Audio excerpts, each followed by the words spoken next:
Good day, everyone. I am Miss Catherine Silacaya, your resource speaker for today's presentation. Now, we will talking about some topic based on unleashing the power of your resources, how to get the most out of your school's assets. So here are the two topics that we are going to tackle. First, the ethical considerations in resource management. And next, the case studies of schools that have successfully optimized resources used for academic success. So what is resource management? Resource management is a practice of planning, scheduling, and allocating people, money, and technology to a project or program. In essence, it is the process of allocating resources to achieve the greatest organizational value. So why is resource management important? So if you don't know, it is easy to see the importance of resource management by understanding the disadvantage or not of not having it. So how?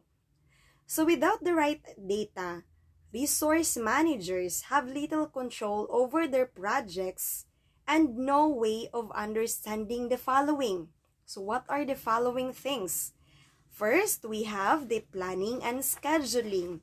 So we need to understand what resources are available and when. Okay.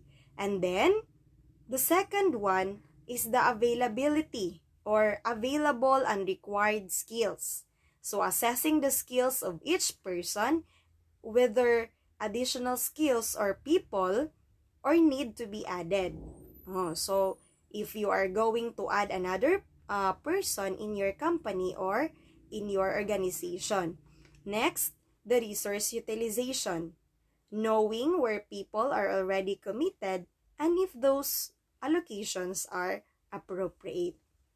And the next one is the resource capacity. You need to understanding true capacity to do work, recognizing that not all time can be utilized. And then the last one is the resource prioritization and allocation. Identifying those prioritized initiatives that the most attention and possibly specialized skills. So we need to keep in our mind that when you execute resource management properly, you can help your organization reduce cost, improve efficiencies, and boost productivity. And then, we need also to keep in our mind that the resources are not only the people. Resources are also the following. First, the technology or the tools needed to enable people to execute tasks. And then, it also the budget required to fund the project. And then, the locations and specialized equipment. So, resource management also demands a close inspection of schedules and timelines. It is important to bring all these elements together with the goals of the business. And when we say ethics, it is also refers to fundamental principles of right and wrong, ethical behavior that is consistent with those principles. So here, what are the ethical considerations in resource management?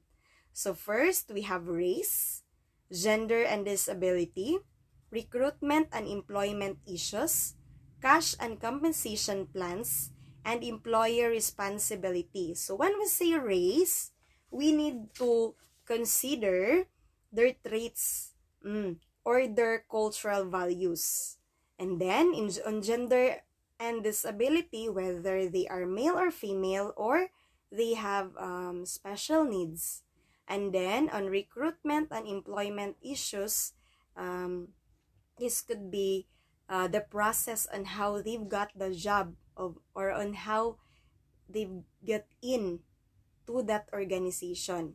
And then the cash and compensation plans, we need to consider their monetary payments such as incentives, various bonuses like performance bonus, and then an employer responsibility, their responsibility as employee, and then performance appraisal, how they are going to perform, or how are they going, what are their performance, is it excellence, is it okay, or their privacy issues.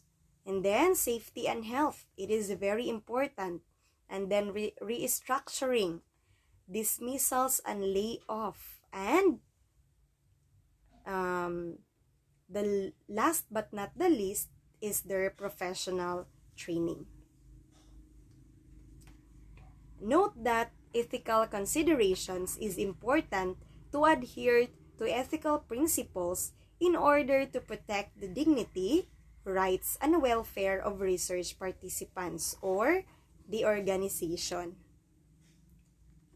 And our second topic is all about case studies of schools that have successfully optimized resource use for academic success.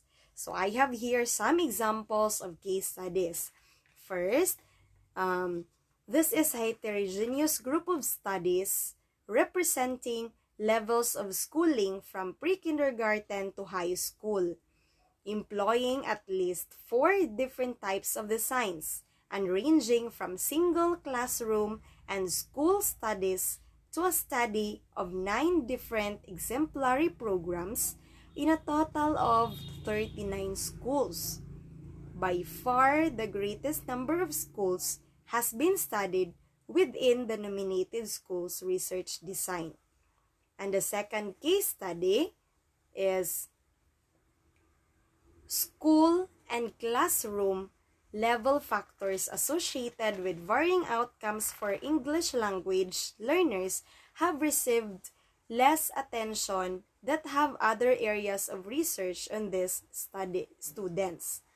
Clearly, the issue of language of instruction, whether English language learners should be taught in their native language, and if so, to what extent, has dominated the research agenda. There have also been qualitative and ethnographic studies that have examined social context, language distribution, classroom interaction, and socio-cultural enactments of classroom pedagogy. Although these studies provide rich descriptions of educational environments, and many do not relate practice to learning outcomes. So, I think it's all two case studies, example of case studies. So, maybe that would be all my topic for today's presentation. Before I will going to end my presentation, let me share with you the saying from Robin S. Sharma that says, "Great achievement always requires great sacrifice." Thank you so much for bearing your time with me. Again, this is Miss Catherine Silacaya saying, God bless and keep safe, everyone.